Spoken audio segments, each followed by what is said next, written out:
Hello students, आप सभी का स्वागत है साजी ट्यूशन की इस नई वीडियो में। एंड आज की इस पर्टिकुलर वीडियो में हम बायोलॉजी का chapter 2 sexual reproduction in flowering plants का रिवीजन करने वाले हैं। एंड ये जो रिवीजन है कम्प्लीटली एनसीईआरटी बेस्ड होगी एंड आपके लिए इम्पॉर्टेंट है, फिर चाहे आप बोर्ड एग्जामिनेशन की प्रिपरेशन कर रहे हो या फिर आप नीट एग्जामिनेशन की प्रिपरेशन कर रहे हो। एंड इसमें मैं कुछ ऐसे क्वेश्चंस बताऊंगा जो बोर्ड एग्जामिनेशन में भी पूछे जाते हैं और नीट एग्जामिनेशन में भी पूछे जाते हैं। तो अगर आप इस चैप्टर को कम्प्लीटली रिवाइज करना चाहते हैं तो प्लीज़ इस वीडियो को एंड तक देखना। एंड मैं प्रॉमिस करता हूं कि जब आप इस वीडियो को कम्प्लीटली पूरा देख लेंगे तो इसमें से कोई ऐसा क्वेश्चन नहीं होगा जो आपको ना आए। तो टाइम वेस्ट ना करते हुए हम आज की वीडियो को स्टार्ट करते हैं। सबसे पहले यहाँ पे फ्लावरिंग प्लांट्स में रिप्रोडक्टिव यूनिट होती क्या कहाँ है, मतलब रिप्रोडक्शन कहाँ पे होता है। तो ये सब चीज होता है एक फ्लावर के अंदर। ठीक है, तो फ्लावर हमारी क्या होती है, रिप्रोडक्टिव यूनिट होती है। सबसे पहले हमारा आता है male reproductive organ. Male reproductive हम कहते हैं एंड्रोशियम को, और ये कंसिस्ट करता है स्टेमन्स। फीमेल रिप्रोडक्टिव ऑर्गन की बात करें तो ये हमारा होता है गाइनोशियम, जो रिप्रेजेंट करता है या जो कंसिस्ट करता है पिस्टिल्स को। सबसे पहले हम स्टेमन के बारे में पढ़ते हैं। जो स्टेमन है वो दो पार्ट्स में डिवाइड होता है, एक होता है फिलामेंटस, एक होता है एंथर। सबसे पहले हम फिलामेंट के बारे में पढ़ते हैं। लॉन्ग होता है, सिलेंडर यानी पाइप की तरह होता है। ठीक है, और इसका जो प्रोक्सिमल एंड है वो अटैच होता है थैलमस और पेटल से। ये काफी बार नीट एग्जामिनेशन में पूछा जाता है कि फिलामेंट प्रोक्सिमल एंड पे किस चीज से अटैच होता है, तो वो होता है थैलमस और पेटल से। अब प्रोक्सिमल एंड होता क्या है, जैसे मान लीजिए ये एक पाइप है, तो यहाँ पे ये जो एंड होता है जिसके आगे उसकी ग्रोथ ना हो, इसे हम बोलते हैं टर्मिनल एंड। ठीक है, क्या होता है ये टर्मिनल एंड, और ये एंड जहां से वो स्टार्ट होता है उसे हम बोलते हैं प्रोक्सिमल एंड। तो ये चीज याद रखना। नेक्स्ट हम पढ़ते हैं एंथर। एंथर क्या होता है, फिलामेंट के टर्मिनल एंड पे फिलामेंट से ये अटैच होता है। फिलामेंट हमारा क्या होता है, टर्मिनल एंड पे मौजूद होता है। इसकी कुछ प्रॉपर्टीज होती हैं, जैसे बाइलोब्ड होता है। बाइलोब्ड का मतलब कुछ इस तरीके से, जब आप इसे काटेंगे तो ये ऐसे दो कप की तरह दिखाई देगा। उसके बाद नेक्स्ट प्रॉपर्टी आती है डाइथीकस होता है। देखिए, अब ये मान लीजिए ये जो एक लोब है हमारा, इसी में कुछ दो पार्ट्स में ये डिवाइड होता है, तो इस चीज को हम कहते हैं डाइथीकस। ये होता है टेट्रागोनल। टेट्रागोनल क्यों, क्योंकि इसकी चार साइड होती हैं, इसलिए ये टेट्रागोनल होता है। Tetra sporangiate. अभी आप आगे पढ़ेंगे कि ये जो एक थीका होता है इसके अंदर होता है माइक्रोस्पोरेंजियम, और ये माइक्रोस्पोरेंजियम अपने अंदर कंसिस्ट करता है स्पोरोजीनियस टिश्यू। तो एक माइक्रोस्पोरेंजियम एक स्पोरोजीनियस टिश्यू को कंसिस्ट करता है। तो यहाँ पे कितने स्पोरोजीनियस टिश्यू हो जाएंगे, चार, इसीलिए हम इसे टेट्रास्पोरेंजिएट भी कहते हैं। नेक्स्ट देखिए, माइक्रोस्पोरेंजियम के स्ट्रक्चर के बारे में हम पढ़ते हैं। उससे पहले माइक्रोस्पोरेंजियम को हम पोलन सैक भी कहते हैं, यानी माइक्रोस्पोरेंजियम की बात है या फिर पोलन सैक की बात है, दोनों एक ही चीज है। पोलन सैक बस क्या होता है, डेवलप होता है, यानी माइक्रोस्पोरेंजियम की जो डेवलप्ड स्टेज होती है उसी को हम बोलते हैं पोलन सैक। अब हम इसके स्ट्रक्चर के बारे में पढ़ते हैं। जो हमारा माइक्रोस्पोरेंजियम होता है ये होता है सर्कुलर। ठीक है, यानी गोल होता है, एंड इसके सेंटर में स्पोरोजीनियस टिश्यू पाया जाता है। कौन सा टिश्यू पाया जाता है, स्पोरोजीनियस टिश्यू, यहाँ पे मैंने दिखा रखा है। एंड इसके चारों तरफ चार लेयर होती है। कौन कौन सी, epidermis, endothecium, middle layer and tapetum. Epidermis, endothecium and middle layer, ये तीनों मिलकर क्या करती हैं, प्रोटेक्शन का काम करती हैं, यानी इस माइक्रोस्पोरेंजियम को प्रोटेक्ट करने का काम करती हैं। या फिर इसके अंदर जो स्पोरोजीनियस टिश्यू है जो आगे चल के पोलन ग्रेन मदर सेल बनाएगा, या फिर और उन पोलन ग्रेन मदर सेल से हमारा पोलन ग्रेन्स बनेंगे, तो उन पोलन ग्रेन्स को प्रोटेक्शन प्रोवाइड करता है। उसके बाद हमारा आता है टेप्टम। टेप्टम का फंक्शन क्या होता है, कई बार नीट एग्जाम में भी पूछा जाता है, बोर्ड एग्जामिनेशन में भी पूछा जाता है। ये क्या करता है, जो भी डेवलपिंग पोलन ग्रेन है, जो स्पोरोजीनियस टिश्यू से पोलन ग्रेन बनेंगे, उन्हें न्यूट्रिशन प्रोवाइड करता है। इसकी कुछ प्रॉपर्टी होती है, जैसे इसके पास डेंस साइटोप्लाज्म होता है, और ये मल्टी न्यूक्लिएट, यानी एक से ज्यादा न्यूक्लियस एक सेल में प्रेजेंट होते हैं। नेक्स्ट टॉपिक पे अब हम बढ़ते हैं, जो है माइक्रोस्पोरोजेनेसिस। तो देखिए, जो हमारा स्पोरोजीनियस टिश्यू होता है उसकी हर एक सेल डिवाइड होके क्या करती है, माइक्रोस्पोर के फॉर्मेशन की एबिलिटी रखती है। इसीलिए इन सेल्स को हम बोलते हैं पीएमसी, यानी pollen grain mother cell.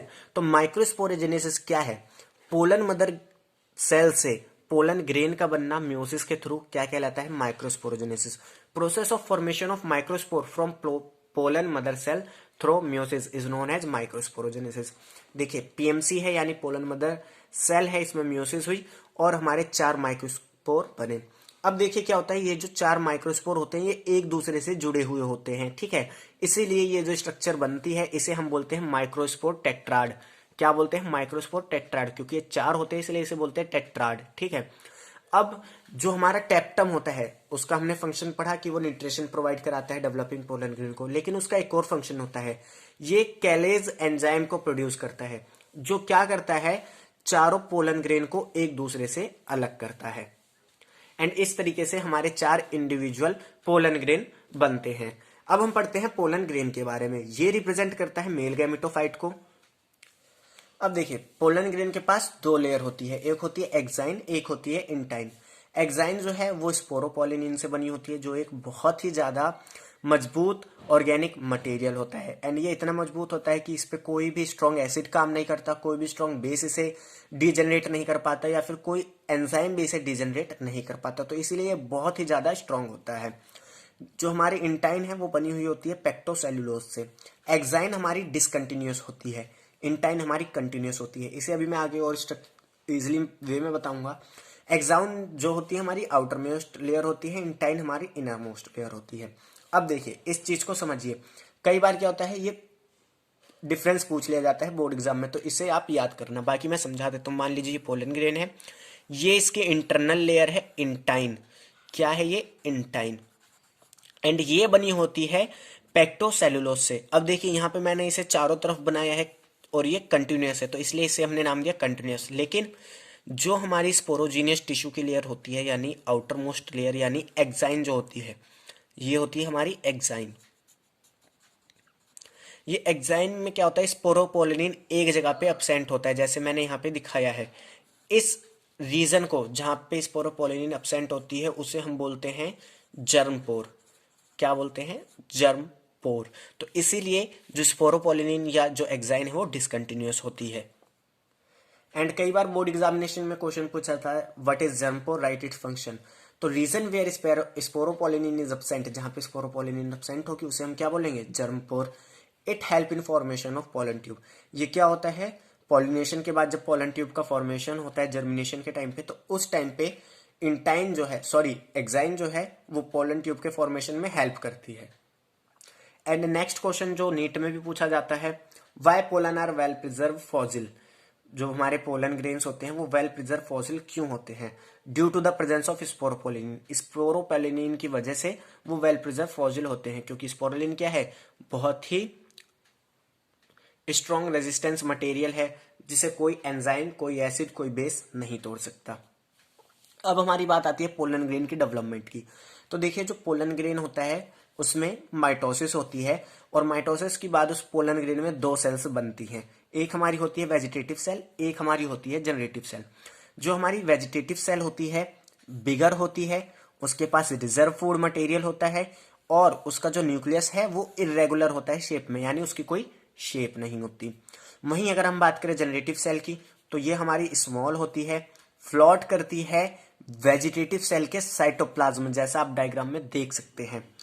And इसका जो न्यूक्लियस है उसकी शेप स्पिंडल शेप्ड होती है, जैसे मैंने यहाँ पे बनाई है। नेक्स्ट हम पढ़ते हैं पोलन एलर्जी। ये होता क्या है? कुछ पोलन ग्रेन्स जो हैं वो एलर्जी कॉज करते हैं या फिर ब्रोंकियल एफ्लिक्शन कॉज करते हैं ह्यूमन बींग्स में, उस चीज को हम कहते हैं पोलन एनर्जी। कई बार क्वेश्चन पूछा जाता है कि एक कंटेमिनेंट का नाम बताइए जो इंडिया में एज ए कंटेमिनेंट आया, ठीक है। तो एग्जाम्पल में आप पार्थीनियम, या आंसर में आप पार्थीनियम लिख देंगे। पार्थीनियम या फिर कैरेट ग्रास, ये हमारे कंटेमिनेंट थे जो इंपोर्टेड वीट के साथ आ गए थे इंडिया में, क्योंकि हरित क्रांति से पहले हम बाहर से, यहाँ पे हम अमेरिका से गेहूं को मंगवाया करते थे, ठीक है। सो उसी के साथ पार्थीनियम आ गया था और उसने कई लोगों में पोलन एलर्जी कॉज करी थी। Pollen grain are rich in nutrient and use as tablet as food supplement. जो पोलन ग्रेन होते हैं उनमें न्यूट्रिशन की मात्रा ज्यादा होती है, इसीलिए उन्हें एज अ टैबलेट या फिर एज अ सिरप यूज करा जाता है, ठीक है। एंड इन्हें कई एथलीट्स भी लेते हैं, क्योंकि ऐसा माना जाता है कि ये उनकी परफॉर्मेंस को इंक्रीज कर देता है। नेक्स्ट हमारा आता है पोलन वायबिलिटी। पोलन वायबिलिटी होता क्या है? वो पीरियड जब तक एक पोलन ग्रेन जो है वो जर्मिनेशन की पावर को मेंटेन करके रखता है, उस चीज को हम बोलते हैं pollen viability. Period for which pollen grain remains viable, यानी वो जर्मिनेशन कर सकता है, उस पीरियड को हम क्या बोलते हैं, पोलन वायबिलिटी। नेक्स्ट हम पढ़ते हैं पोलन बैंक। पोलन बैंक होते क्या हैं, देखिए पोलन ग्रेन्स जो होते हैं उन्हें हम लिक्विड नाइट्रोजन में स्टोर करके रखते हैं एट टेम्परेचर -190 डिग्री सेल्सियस। ये काफी इंपॉर्टेंट है, नीट एग्जामिनेशन में पूछा गया है कि हम कितने टेम्परेचर पे पोलन ग्रेन को स्टोर करते हैं, तो ये आपका आंसर है। एंड ये जो पोलन बैंक में हम पोलन को स्टोर करके रखते हैं, इन्हें हम यूज करते हैं क्रॉप ब्रीडिंग प्रोग्राम्स में। तो ये बोर्ड एग्जामिनेशन में कई बार पूछा गया है कि पोलन बैंक का एक एप्लीकेशन बताइए, तो वहां पे आप क्रॉप ब्रीडिंग प्रोग्राम लिख देंगे। सो यहाँ पे हमारा मेल रिप्रोडक्टिव स्ट्रक्चर खत्म होता है। अब हम पढ़ते हैं फीमेल रिप्रोडक्टिव स्ट्रक्चर पे, जिसमें हम पढ़ते हैं पिस्टिल। पिस्टिल देखिए मोनोकार्पलरी भी हो सकती है, मल्टीकार्पलरी भी हो सकती है, यानी उसके पास अगर एक पिस्टिल है उस फ्लावर के पास तो वो मोनोकार्पलरी है, और अगर एक से ज्यादा पिस्टिल है तो वो मल्टीकार्पलरी है। अब देखिए मल्टीकार्पलरी में दो कंडीशन आती है, या तो वो सिनकार्पस हो सकते हैं या फिर एपोकार्पस हो सकते हैं। एपोकार्पस कब होंगे, जब जो हमारी एक से ज्यादा क्या कहते हैं पिस्टिल हैं वो एक दूसरे के साथ फ्यूज नहीं होंगी, यानी एक दूसरे से अलग अलग होंगी, तो उस चीज को हम कहेंगे एपोकार्पस। सिनकार्पस कब कहेंगे, जब वो सारे पिस्टिल एक दूसरे के साथ जुड़े हुए होंगे, ठीक है, तो उस चीज को हम कहेंगे सिनकार्पस। अब देखिए एक जो पिस्टिल है उसके तीन पार्ट होते हैं। एक होता है हमारा स्टिग्मा, जो सबसे ऊपर का पार्ट होता है, और ये सर्व करता है लैंडिंग प्लेटफॉर्म, यानी जो भी पोलन ग्रेन आता है उसे ठहरने की जगह देता है। उसके बाद हमारा क्या आता है, स्टाइल, जो स्टिग्मा से जाते के सीधा कहाँ मिलता है, ओवरी में। एंड ओवरी हमारा क्या होता है, बेसल पार्ट, सबसे नीचे का हिस्सा होता है। Basal part of pistil is ovary. Ovary के अंदर हमारा प्रेजेंट होता है प्लेसेंटा, एंड प्लेसेंटा से अटैच होता है हमारा ओव्यूल, ठीक है, तो ये चीज याद रखना। ओवरी के अंदर हमारा क्या होता है, प्लेसेंटा, प्लेसेंटा से हमारा क्या अटैच होता है, ओव्यूल। सो अब हम बढ़ते हैं नेक्स्ट टॉपिक पे, जो है मेगास्पोरेंजियम या फिर ओव्यूल। तो कई बार नीट एग्जामिनेशन में या 2-3 बार नीट एग्जामिनेशन में क्वेश्चन पूछा गया है कि मेगास्पोरेंजियम किस चीज को डिनोट करता है, तो वो डिनोट करता है ओव्यूल को। ये चीज याद रखना, ठीक है। इसकी हम स्ट्रक्चर पढ़ते हैं। सबसे पहले फनिकल क्या होता है, फनिकल हमारा वो हिस्सा होता है जो जो एक ओव्यूल को, किस चीज को, ओव्यूल को प्लेसेंटा के साथ कनेक्ट कराता है, उस चीज, उस स्टाक को हम क्या कहते हैं, फनिकल, ठीक है। उसके बाद हमारा आता है हीलम, जो हमारा ओव्यूल है वो फनिकल के साथ फ्यूज कर रहा होता है, यानी मिल रहा होता है। उसके बाद हमारा आता है इंटीग्यूमेंट्स। इंटीग्यूमेंट्स क्या होती है, एम्ब्रियो सैक के चारों तरफ प्रोटेक्टिव कवरिंग होती है, उसे हम बोलते हैं इंटीग्यूमेंट्स, ठीक है। अब इंटीग्यूमेंट्स के बाद हमारा आता है एक रीजन जिसे हम बोलते हैं न्यूक्लियस। इसके पास क्या होता है, बहुत ही ज्यादा स्टोरेज रिजर्व फूड मटेरियल होता है, एंड इसी न्यूक्लियस में हमारा एम्ब्रियो सैक लाई करता है, जो हमारा क्या है, फीमेल गैमेटोफाइट है। अब देखिए जो हमारा इंटीग्यूमेंट्स है वो एम्ब्रियो सैक को घेरे रहता है, लेकिन एक जगह पे जो हमारा इंटीग्यूमेंट है वो एम्ब्रियो सैक को घेरे नहीं रखता, एंड उस जगह को हम बोलते हैं माइक्रोपाइल, ठीक है। एंड ये जो हमारा एंड होता है इसे हम बोलते हैं माइक्रोपाइलर एंड, एंड इसका जो अपोजिट एंड होता है उसे हम बोलते हैं चलाजल एंड, ठीक है। सो ये स्ट्रक्चर आप याद रखना, कई बार बोर्ड एग्जामिनेशन में पूछी जाती है, एंड मैंने इसको समझा भी दिया है। एंड बाकी इसका जो भी लिखा हुआ हिस्सा है वो आपको नोट्स में मिल जाएगा। एंड ये जो हमने स्ट्रक्चर डिस्कस करी ओव्यूल की, ये हमारा होता है एनाट्रोपस ओव्यूल, ठीक है। ओव्यूल कई तरीके के होते हैं, इसमें कुछ होते हैं हेमीट्रोपस। हेमीट्रोपस में क्या होता है, ये चीज 90 डिग्री पे होती है, मीन्स ये मान लीजिए फनिकल होगा और जो एम्ब्रियो सैक है वो इस तरीके से लाई करेगा, ठीक है, तो उस चीज को हम बोलते हैं हेमीट्रोपस, वहां पे 90 डिग्री का एंगल बनता है। एंड हमारे और भी होते हैं, जैसे हमारा होता है एम्फीट्रोपस, सरसिनोट्रोपस, तो वो सब एनसीईआरटी के बाहर है, वो सब हम नहीं पढ़ेंगे। अब हम पढ़ते हैं मेगास्पोरोजेनेसिस, ये होता क्या है। तो इसमें देखिए हम पढ़ते हैं कि ये हमारा एम्ब्रियो सैक बेसिकली बना किस तरीके से। तो देखिए क्या होता है, जब ये मान लीजिए ये एम्ब्रियो सैक अभी नहीं है, ठीक है, हम स्टार्टिंग की स्टेज पढ़ रहे हैं, तो क्या होता है कि इसी न्यूक्लियस में से एक सेल जो कहाँ पे होगी, माइक्रोपाइलर एंड की तरफ होगी, ये हमेशा याद रखना, जो माइक्रोपाइलर एंड की तरफ होगी, वहां से एक सेल अपने आप को डिफरेंशिएट करती है, यानी अपने अंदर चेंजेस लाती है और अपने आप को एमएमसी में कन्वर्ट करती है। एमएमसी मतलब मेगास्पोर मदर सेल में अपने आप को डिफरेंशिएट करती है, एंड उस एमएमसी में मियोसिस होती है और हमारे मेगास्पोर का फॉर्मेशन होता है। तो मेगास्पोरोजेनेसिस क्या है? Process of formation of megaspore from megaspore mother cell is known as megasporogenesis. देखिए जैसे मान लीजिए यहाँ पे 1 MMC में क्या हुआ, मियोसिस हुई, हमारे क्या हुए 4 मेगास्पोर बने। बट जो ज्यादातर हमारे फ्लावरिंग प्लांट्स होते हैं उनमें ये चीज देखी जाती है कि जो 3 मेगास्पोर है वो डिजेनरेट कर जाते हैं और सिर्फ एक ही मेगास्पोर फंक्शनल बचता है। तो ये जो इस तरीके की डेवलपमेंट होती है एम्ब्रोसेक की, कि सिर्फ एक फंक्शनल किससे, मेगास्पोर से एम्ब्रोसेक की डेवलपमेंट होना, इस डेवलपमेंट को हम बोलते हैं मोनोस्पोरिक डेवलपमेंट। तो ये चीज याद करना है क्योंकि कई बार नीट एग्जाम में यहां से क्वेश्चन पूछता है। अब देखिए जो हमारा फंक्शनल मेगास्पोर होता है उसके अंदर माइटोसिस होती है, 2 न्यूक्लियस बनते हैं। अब देखिए ये जो डिवीजन है ये फ्री न्यूक्लियर होती है। फ्री न्यूक्लियर का मतलब क्या होता है कि यहाँ पे सेल वॉल का फॉर्मेशन नहीं होता जब तक पूरा कंप्लीट डिवीजन नहीं हो जाता। ठीक है, सो यहाँ पे क्या होता है, फ्री न्यूक्लियर डिवीजन होती है। तो 2 सेल बनी, ये दोनों सेल अपोजिट एंड पे मूव कर जाएंगी। अब दोबारा से माइटोसिस होती है, 2 से 4 सेल बनती हैं। फिर दोबारा से माइटोसिस हुई, 4 से कितनी सेल बन जाएंगी, 8 सेल बन जाएंगी। तो यहाँ पे आप देखिए टोटल कितनी माइटोसिस होती है, 3 माइटोसिस होती हैं। तो कई बार नीट एग्जामिनेशन में क्वेश्चन पूछा जाता है कि ज्यादातर एंजियोस्पर्म्स में किस तरीके का डेवलपमेंट देखा जाता है। तो वहां पे आपको ऑप्शन देगा एंड उसमें से एक ऑप्शन रहेगा मोनोस्पोरिक विद 3 सिक्वेंटल माइटोटिक डिवीजन। तो उस पे आप टिक कर देना क्योंकि 3 माइटोसिस होती हैं और एक फंक्शनल मेगास्पोर से होती है, इसलिए वो मोनोस्पोरिक होती है। ठीक है, तो यहां से हमारी क्या हुआ, 8 न्यूक्लियर स्टेज बनी, यानी 8 न्यूक्लियस यहाँ पे प्रेजेंट है। अब जब ये डिवीजन हो जाता है कंप्लीट, उसके बाद हमारा सेल वॉल फॉर्मेशन का काम चालू होता है एंड सेल वॉल बनती हैं जिसमें से जो हमारी 6 सेल्स हैं वो एक सेल मेम्ब्रेन के द्वारा कवर कर ली जाती हैं और यहां से हमारा क्या बनता है, 7 सेल्ड 8 न्यूक्लियट स्ट्रक्चर। क्योंकि यहाँ पे 8 न्यूक्लियस है लेकिन सेल कितनी है, 7 गिनिए, 1 2 3 सेल ये हो गई, 3 सेल ये और एक ये पूरी सेल होगी, तो 7 सेल ये होती हैं। तो ये चीज काफी ज्यादा इंपॉर्टेंट है, बोर्ड एग्जामिनेशन में भी यहाँ से क्वेश्चन आता है कि एक्सप्लेन करिए 7 सेल 8 न्यूक्लियट स्ट्रक्चर को। तो ये आपको पूरा बताना पड़ेगा। रिटर्न वे में एक्सप्लेन करने को आता है तो वो नोट्स में आपको मिलेगा। ठीक है, बाकी यहाँ पे मैंने आपको समझा दिया है। सो देखिए चलाजल एंड की तरफ जो हमारी सेल्स होती हैं उन्हें हम बोलते हैं एंटीपोडल सेल। क्या बोलते हैं, एंटीपोडल सेल। जो हमारे बीच में 2 न्यूक्लियाई होते हैं इन्हें हम बोलते हैं पोलर न्यूक्लियाई। ठीक है, और ये जो पूरी सेल होती है इसे हम बोलते हैं सेंट्रल सेल। अब आते हैं माइक्रोपाइलर एंड की तरफ। माइक्रोपाइलर एंड में जो हमारी सबसे नीचे की 2 सेल होती हैं उन्हें हम बोलते हैं सिनर्जिड सेल एंड ऊपर जो एक सेल होती है उसे हम बोलते हैं egg cell. And synergid cell and egg cell को आपस में मिला के हम बोलते हैं एग अपैरेटस। क्या बोलते हैं, एग अपैरेटस। अब जो हमारा सिनर्जिड सेल होता है इसके अंदर हमारा होता है फिलीफॉर्म अपैरेटस। क्या होता है, फिलीफॉर्म अपैरेटस।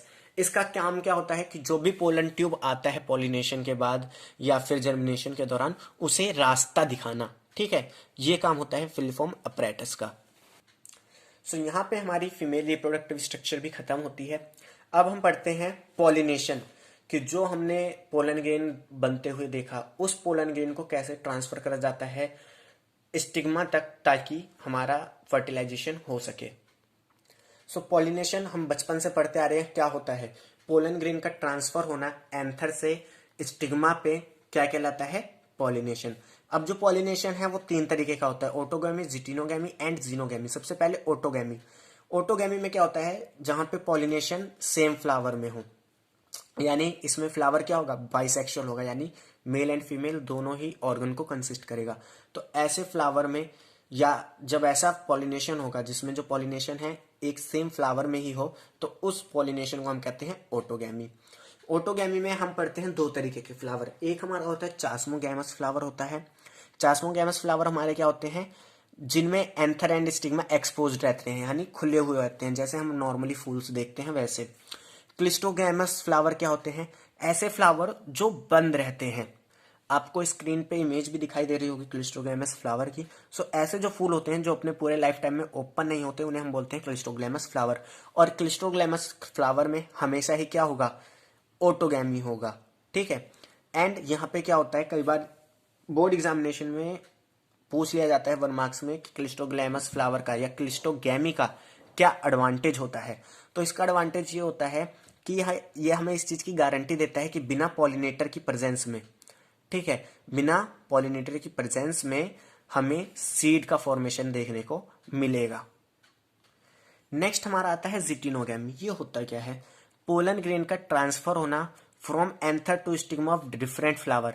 अलग अलग फ्लावर के एंथर से स्टिग्मा पे ट्रांसफर होना, लेकिन वो जो फ्लावर हैं वो सेम प्लांट को बिलोंग करते हैं। Transfer of pollen grain from anther to stigma of different flower of same plant, यानी मान लीजिए एक ये कोई प्लांट है, एक फ्लावर ये है, एक फ्लावर ये है, तो इस फ्लावर से इस फ्लावर पे अगर पॉलिनेशन होता है तो इसे हम कहेंगे जिटोनोगैमी। क्यों?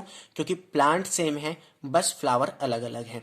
फंक्शनली ये क्रॉस पॉलिनेशन होता है, क्योंकि दो अलग अलग फ्लावर्स के बीच में हो रहा है, ठीक है, तो ये फंक्शनली क्या है? Cross pollination. लेकिन यहाँ पे पेरेंट या हम कहें प्लांट तो एक ही है, तो जेनेटिकली क्या हो गया? ऑटोगैमस हो गया। नेक्स्ट हम पढ़ते हैं जीनोगैमी क्या होती है। Transfer of pollen grain from anther to stigma of different plant. दो अलग अलग प्लांट्स के फ्लावर के बीच में जो पॉलिनेशन होता है उसे हम बोलते हैं जीनोगैमी। और ये एक अकेला ऐसा पॉलिनेशन है जो जेनेटिकल डिफरेंस लाता है, यानी जेनेटिक रिकॉम्बिनेशन लाता है, ठीक है। एंड अब देखिए, हमने टाइप्स ऑफ पॉलिनेशन पढ़ लिए, लेकिन जो पॉलिनेशन है वो होता किसकी वजह से है? तो जो पॉलिनेशन है वो कई तरीके से होता है। विंड के थ्रू होता है, ठीक है, इंसेक्ट के थ्रू होता है, एंड वाटर के थ्रू होता है। एंड जो विंड के थ्रू हमारा पॉलिनेशन होता है इसे हम बोलते हैं अनीमोफिली। क्या बोलते हैं? अनीमोफिली, ठीक है। जो इंसेक्ट के द्वारा हमारा पॉलिनेशन होता है उसे हम बोलते हैं एंटोमोफिली। क्या बोलते हैं? एंटोमोफिली। एंड जो वाटर के थ्रू होता है उसे हम बोलते हैं हाइड्रोफिली। क्या बोलते हैं? हाइड्रोफिली, ठीक है। तो ये हमारा पॉलिनेशन होता है। कई बार बोर्ड एग्जामिनेशन में एंड नीट में करेक्टरिस्टिक्स से क्वेश्चन पूछता है। तो विंड पॉलिनेटेड फ्लावर के करेक्टरिस्टिक क्या होते हैं, यानी उनकी विशेषताएं क्या होती हैं? जो पोलन ग्रेन होंगे लाइट वेट होंगे और नॉन स्टिकी होंगे, यानी चिपचिपे नहीं होंगे। इनका जो स्टेमन होगा वो वेल एक्सपोज होगा, यानी फैला फैला रहेगा, ताकि हवा के साथ साथ पोलन ग्रेन इजिली तैरने लग जाए, ठीक है, या विंड में मिल जाए। स्टिग्मा जो होगा वो फैदरी होगा, ताकि जो भी एयरबोर्न पोलन ग्रेन मीन्स जो हवा के साथ पोलन ग्रेन आ रहे हैं उसे कैप्चर कर सके। एंड इसमें सबसे इंपॉर्टेंट चीज, जो ओवरी है उसके अंदर सिर्फ एक ओव्यूल या फिर 1 से 3 ओव्यूल के बीच में देखा जाता है। तो ये चीज काफी ज्यादा इंपॉर्टेंट है। यहाँ से नीट एग्जामिनेशन में 2 बार क्वेश्चन पूछा गया है। यही आपको करेक्टरिस्टिक दे देगा और बोलेगा कि ये पॉलिनेशन किस में देखा जाता है, फिर आपको एग्जाम्पल दे देगा मेज, पपाया, ठीक है, ऐसे। तो ये चीज ध्यान रखना। नेक्स्ट, वाटर पॉलिनेशन से हमारा क्वेश्चन पूछता है कि वेलिसर्निया में वाटर पॉलिनेशन कैसे होता है, या कहें पॉलिनेशन कैसे होता है वेलिसर्निया में। तो देखिए, वेलिसर्निया में जो फीमेल फ्लावर है हमारा वो वाटर की सरफेस पे आ जाता है लॉन्ग स्टाक की मदद से, ठीक है। और जो मेल फ्लावर है या फिर जो पोलन ग्रेन्स हैं उन्हें वाटर की सरफेस पे रिलीज कर दिया जाता है। अब ये जो मेल फ्लावर या पोलन ग्रेन रिलीज करे गए हैं वाटर की सरफेस पे, वो वाटर करंट के साथ साथ तैरने लग जाते हैं, यानी जिस डायरेक्शन में वाटर जा रहा है उसी डायरेक्शन में जाने लग जाते हैं। एंड उन्हें जब फीमेल प्लांट मिलता है या फिर फीमेल फ्लावर मिलता है या फिर स्टिग्मा मिलता है तो वहां पे पॉलिनेशन उनका हो जाता है। तो इस तरीके से वेलिसर्निया में पॉलिनेशन होता है। काफी इंपॉर्टेंट है बोर्ड एग्जामिनेशन के लिए, 2 मार्क्स में पूछा जाता है। नेक्स्ट हमारा क्वेश्चन आता है, name any 2 aquatic plant in which pollination occur through wind और इंसेक्ट। आपको 2 ऐसे एक्वेटिक प्लांट बताने हैं, पानी में रहने वाले प्लांट बताने हैं जिनका पॉलिनेशन विंड या फिर इंसेक्ट के थ्रू होता है। 2 बार नीट एग्जामिनेशन में पूछा गया है ये, ठीक है। तो इसका आंसर आप कमेंट बॉक्स में बताइए, बाकी नहीं पता तो वीडियो को पॉज करके गैस करने की कोशिश कीजिए। इसका आंसर है हमारा वाटर लिली। क्या आंसर है? Water lily and water hyacinth. Water hyacinth आपने चैप्टर 1 में भी पढ़ा है, ठीक है, तो इसलिए इसकी प्रोबेबिलिटी ज़्यादा होती है नीट एग्जाम में पूछने के लिए, तो ये आप याद कर लेना। अब देखिए, जो भी हमारी वाटर के द्वारा पॉलिनेशन करने वाली स्पीसीज है उनका जो पोलन ग्रेन होता है उसमें म्यूसिलेजिनियस कवरिंग देखी जाती है। म्यूसिलेजिनियस कवरिंग क्या करती है? जो भी पोलन ग्रेन है उसे गीला होने से या फिर उसे डैमेज होने से बचाती है। नेक्स्ट हमारा आता है characteristic of insect pollinated flower. जो इंसेक्ट के द्वारा पॉलिनेशन होता है फ्लावर में, उनमें क्या विशेषताएं देखी जाती हैं? वो फूल बड़े होते हैं, रंगीन होते हैं, कलरफुल होते हैं, उनके अंदर नेक्टर होता है, ठीक है, और उनके पास फ्रेगनेंस होती है, यानी खुशबूदार होते हैं, क्योंकि किसी चीज में खुशबू है तभी कोई चीज़ उनकी तरफ आती है। जैसे आजकल आप देखें बहुत सारे लोग डिओड्रेंट लगा के घूमते हैं ताकि खुशबू आए, ठीक है। सो यही चीज़ सेम प्लांट्स एंड इंसेक्ट में भी होता है। अब देखिए, जो इंसेक्ट पॉलिनेशन कराने आता है उसे हम कुछ रिवॉर्ड्स भी देते हैं बदले में, ठीक है, कि तुमने हमारा पॉलिनेशन कराया तो लो तुम भी कुछ बदले में ले जाओ। तो उसमें हम देते हैं नेक्टर, पोलन ग्रेन या फिर एग को ले करने की साइट। ये 3 ऐसी चीज़ें हैं जिन्हें हम एज अ फ्लोरल रिवॉर्ड यानी पॉलिनेशन के उपहार की तरफ से देते हैं। नेक्स्ट हमारा आता है पोलन नेक्टर या फिर पोलन रोबर होते क्या हैं, ठीक है। यानी जो पोलन ग्रेन्स या फिर जो नेक्टर को चुराने वाले इंसेक्ट होते हैं उन्हें हम बोलते हैं पोलन नेक्टर रोबर, ठीक है। क्या होता है, कुछ सारे इंसेक्ट जो होते हैं वो पोलन ग्रेन को कंज्यूम करते हैं या फिर नेक्टर को कंज्यूम करते हैं लेकिन पॉलिनेशन को नहीं करते हैं। सो ऐसे इंसेक्ट्स को हम क्या बोलते हैं, पोलन नेक्टर रोबर। इसके बाद हमारा इंपॉर्टेंट एक टॉपिक आता है आउट ब्रीडिंग डिवाइसेस। ये होते क्या हैं, ऐसे डिवाइस जो एनकरेज करे क्रॉस पॉलिनेशन को, यानी क्रॉस पॉलिनेशन को बढ़ावा दे एंड सेल्फ पॉलिनेशन को मना करे, ऐसे डिवाइसेस को हम क्या कहते हैं, आउट ब्रीडिंग डिवाइसेस। इसमें हमारा पहला डिवाइस आता है यूनिसेक्सुअलिटी। अगर जो प्लांट है वो यूनिसेक्सुअल फ्लावर का प्रोडक्शन कर रहा है तो ये आउट ब्रीडिंग डिवाइसेस को बढ़ावा दे रहा है, क्योंकि यूनिसेक्सुअल प्लांट्स में या सॉरी यूनिसेक्सुअल फ्लावर में सेल्फ पॉलिनेशन तो मुमकिन नहीं है। उसके बाद हमारा आता है डाइकोगैमी। डाइकोगैमी होता क्या है कि जो पोलन रिलीज है और जो स्टिग्मा रिसेप्टिविटी है वो एक ही टाइम पे सिंक्रोनाइज यानी मैच्योर ना हो, ये अलग अलग टाइम पे मैच्योर हो। कई बार क्या हो कि स्टिग्मा बाद में रिसेप्टिव बने और पोलन ग्रेन पहले रिलीज हो जाए, ठीक है, ताकि पॉलिनेशन सेल्फ पॉलिनेशन ना हो। इसके बाद आता है सेल्फ इनकम्पैटिबिलिटी। ये क्या होता है, जब पोलन ग्रेन जर्मिनेट नहीं कर पाते हैं सेम फ्लावर के स्टिग्मा पे तो उस चीज को हम बोलते हैं सेल्फ इनकम्पैटिबिलिटी। मीन्स वो खुद ही मना कर देता है कि तुम यहाँ जर्मिनेशन नहीं कर सकते। इसके बाद आता है पोलन पिस्टल इंटरेक्शन। ये होता क्या है, अब देखिए जब मान लीजिए पोलन ग्रेन का ट्रांसफर हो गया पूरा, ठीक है, और वो स्टिग्मा पे आ गया, तो अब यहाँ पे जो स्टिग्मा है, स्टाइल है एंड जो ओवरी है हमारी, तीनों को मिला के हम क्या बोलते हैं, पिस्टिल। तो पिस्टिल के पास ये एबिलिटी होती है को वो उस पोलन ग्रेन को आइडेंटिफाई करें कि वो राइट टाइप का है, मीन्स उसे पॉलिनेशन करने देना चाहिए या फिर नहीं करने देना चाहिए। अगर वो राइट टाइप का यानी सही तरीके का है, कॉम्पिटिबल है, तो उसे हम पॉलिनेशन करने देंगे। और अगर वो रॉन्ग टाइप है यानी इनकम्पैटिबल है तो उसे हम पॉलिनेशन करने नहीं देंगे। जैसे अभी हमने पढ़ा सेल्फ इनकम्पैटिबिलिटी में कि अगर वो सेम स्पीसीज का ही है यानी उसी सेम फ्लावर का पोलन ग्रेन है तो वो हमारे लिए रॉन्ग टाइप भी हो सकता है अगर वहां पे सेल्फ इनकम्पैटिबिलिटी यूज होती है तो वहां पे वो क्या करेगा, उस पोलन ग्रेन को वहां पे जर्मिनेट नहीं करने देगा और फर्टिलाइजेशन नहीं होगा। All event from pollen germination till entry of pollen tube into ovule at micropylar end is called pollen pistil interaction। तो जितने भी इवेंट होते हैं हमारे पोलन जर्मिनेशन से लेके पोलन ट्यूब की एंट्री तक ओव्यूल में, उस पूरे इवेंट्स को हम क्या बोलते हैं, पोलन पिस्टिल इंटरेक्शन। नेक्स्ट हम पढ़ते हैं आर्टिफिशियल हाइब्रिडाइजेशन। तो आर्टिफिशियल हाइब्रिडाइजेशन का मतलब होता है अपनी तरफ से दो प्लांट के बीच में पॉलिनेशन कराना और उनमें हाइब्रिडाइजेशन कराना ताकि हमें दो अलग अलग प्लांट के कैरेक्टर एक ही प्लांट में मिल जाएं। तो इस कंडीशन में अगर प्लांट यूनिसेक्सुअल है तो बहुत अच्छी बात है, लेकिन अगर बाइसेक्सुअल प्लांट है तो उसमें हम कुछ चीजें करते हैं। जैसे पहला इमस्कुलेशन। इमस्कुलेशन क्या होता है कि जो भी हमारा बाइसेक्सुअल प्लांट है उसमें से एंथर को रिमूव करना, ये हमारा क्या कहलाता है, इमस्कुलेशन।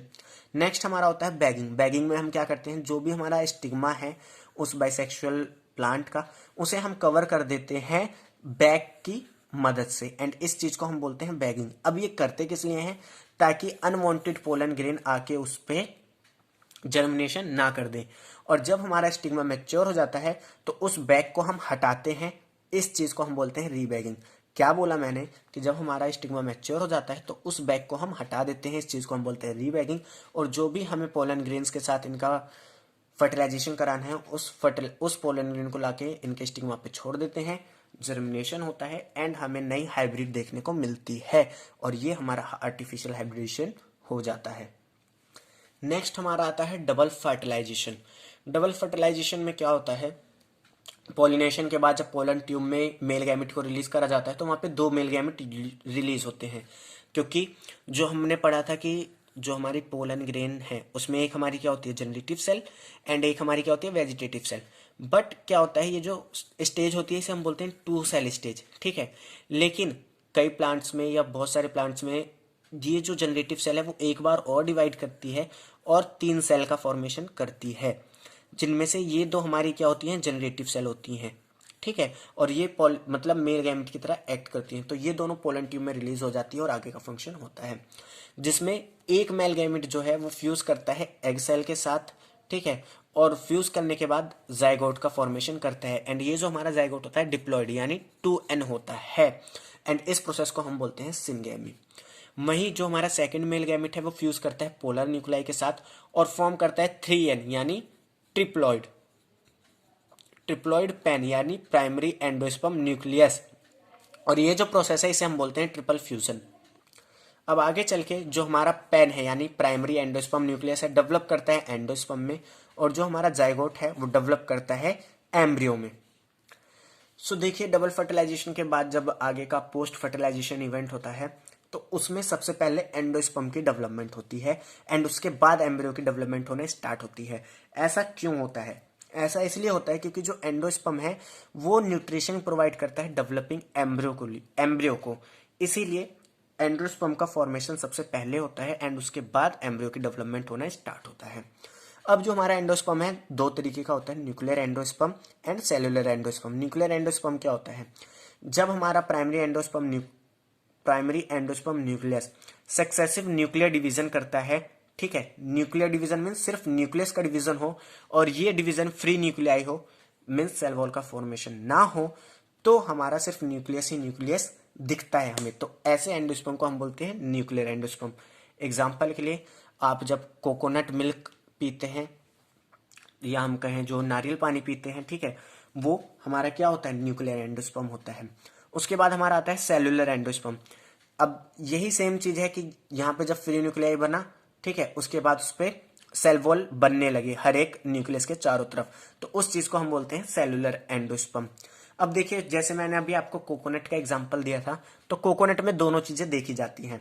जो हमारा कोकोनट वाटर होता है वो हमारा होता है न्यूक्लियर एंडोस्पर्म, और जो हमारी व्हाइट कैरनाल होती है यानी जिसे बहुत से लोग मलाई भी कहते हैं, जो नारियल के चारों तरफ रहती है, ठीक है, उसे हम बोलते हैं सेलुलर एंडोस्पर्म। और दोनों में ही काफी लार्ज अमाउंट में न्यूट्रिशनल वैल्यू प्रेजेंट रहती है, तो इसका आपको इसे आपको एज अ न्यूट्रिशन लेना चाहिए, काफी एडवांटेज देता है आपको।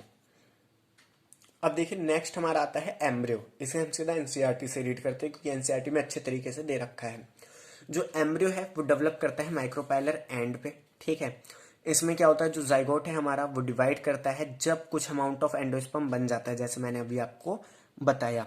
जो हमारा जाइगोट है वो डिवाइड करके सबसे पहले प्रो एम्ब्रियो बनाता है एंड उसके बाद हमारा ग्लोबुलर शेप एम्ब्रियो बनता है, उसके बाद हमारा हार्ट शेप एम्ब्रियो बनता है एंड उसके बाद हमारा एक मैच्योर एम्ब्रियो बनता है। जैसा कि आप देख सकते हैं, ये हमारा क्या है, जाइगोट। इसमें ट्रांसवर्स माइटोसिस होती है, 2 सेल बनती हैं एंड ये जो डिवीजन होती है ये अनइक्वल होती है। एक हमारी बड़ी सेल बनती है, एक हमारी छोटी सेल बनती है।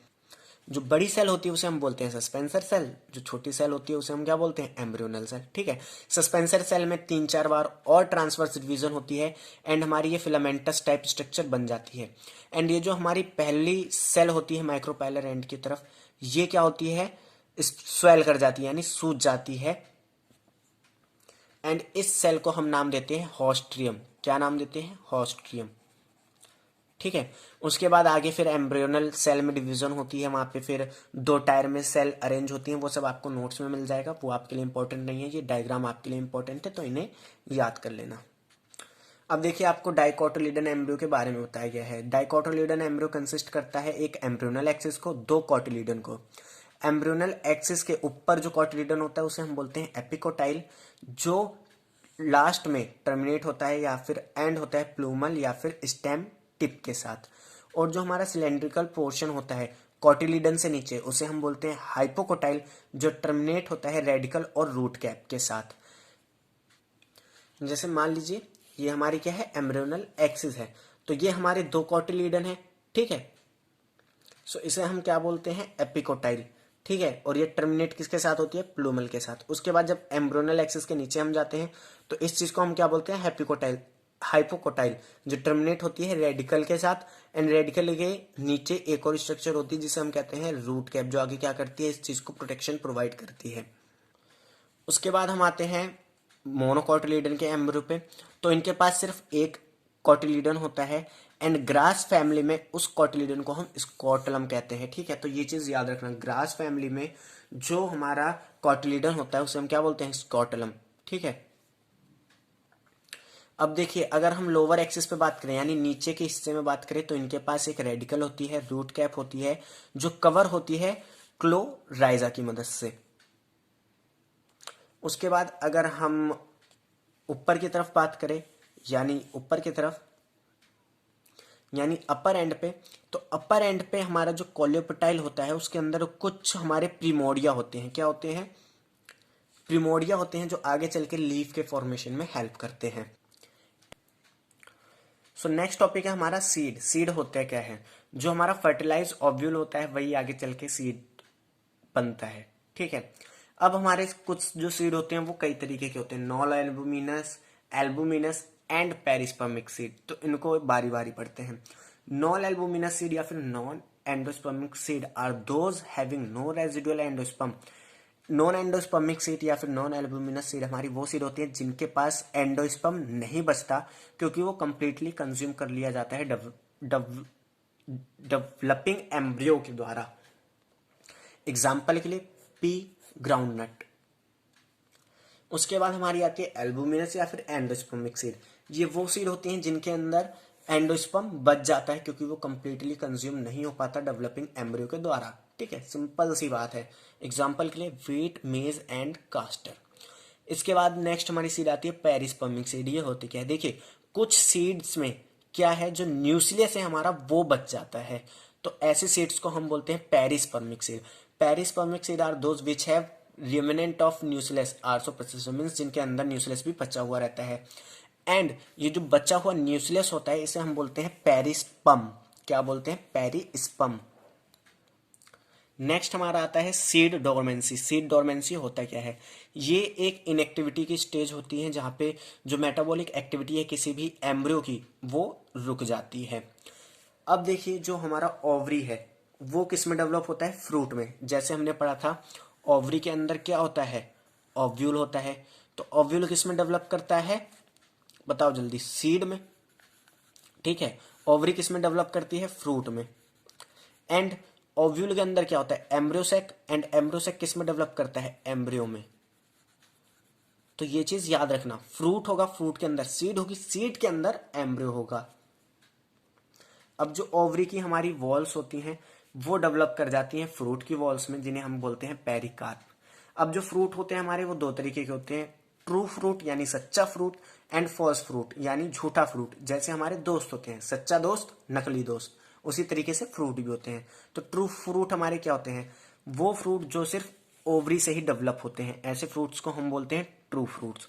फॉल्स फ्रूट क्या होते हैं, जिनमें फ्लावर का कोई दूसरा पार्ट कंट्रीब्यूट कर दे फ्रूट फॉर्मेशन में, ठीक है, वैसे फ्रूट को हम बोलते हैं फॉल्स फ्रूट। एग्जाम्पल के लिए स्ट्रॉबेरी, कैश्यू एंड एप्पल। इनमें क्या होता है, जो हमारा थैलमस होता है वो भी फ्रूट फॉर्मेशन में हेल्प कर देता है, तो इसलिए हम इन्हें क्या बोलते हैं, फॉल्स फ्रूट।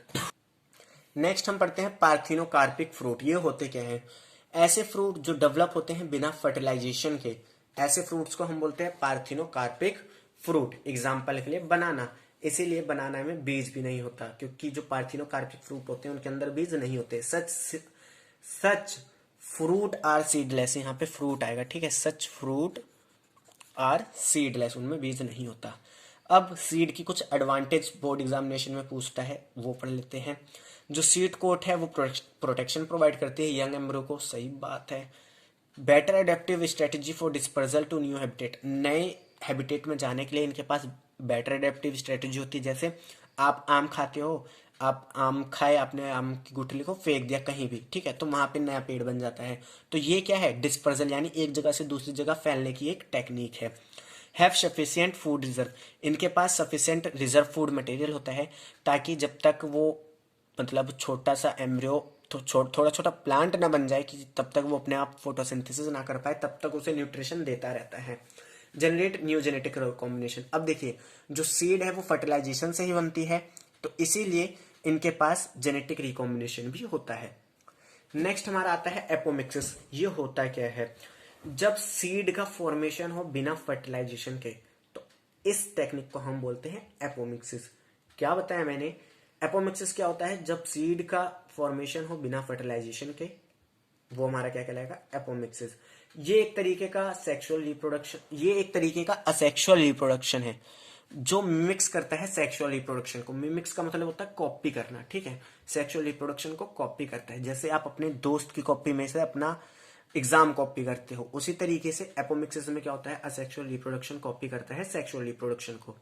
अब देखिए, अगर हम किसी भी प्लांट में एपोमिक्टिक जीन को इंट्रोड्यूस करते हैं तो वो उसमें मियोसिस को रोक देता है। मियोसिस को रोक देता है मतलब जो भी हमारे करेक्टर्स हैं उन्हें सेग्रीगेट नहीं होने देता। तो ये इसका एक एडवांटेज होता है, इस चीज को याद रखना।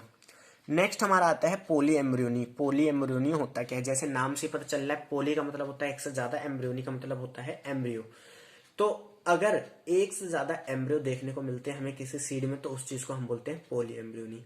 इसमें क्या होता है? जो भी न्यूक्लियस की सेल्स होती हैं जो एम्ब्रियो सैक को घेर के रखती हैं, ठीक है, वो डिवाइड करती हैं इन प्रोट्रूड, यानी एम्ब्रियो के अंदर एंटर कर जाती हैं और डेवलप कर जाती हैं एज अ एम्ब्रियो। तो वहां पे एक सीड के अंदर एक से ज्यादा एम्ब्रियो हमारी बन जाती है, एंड इस चीज को हम बोलते हैं पैलियो एम्ब्रियोनी। सो आज की वीडियो में इतना ही। आई होप ये वीडियो आपको अच्छी लगी होगी एंड ये पूरा चैप्टर आपको कंप्लीटली समझ आया होगा। अगर ऐसा है तो प्लीज इस वीडियो को लाइक देना, अपने दोस्त के साथ शेयर करना, एंड प्लीज इस वीडियो को अपना सपोर्ट दिखाना। मिलते हैं नेक्स्ट वीडियो में, तब तक के लिए थैंक्स फॉर वॉचिंग।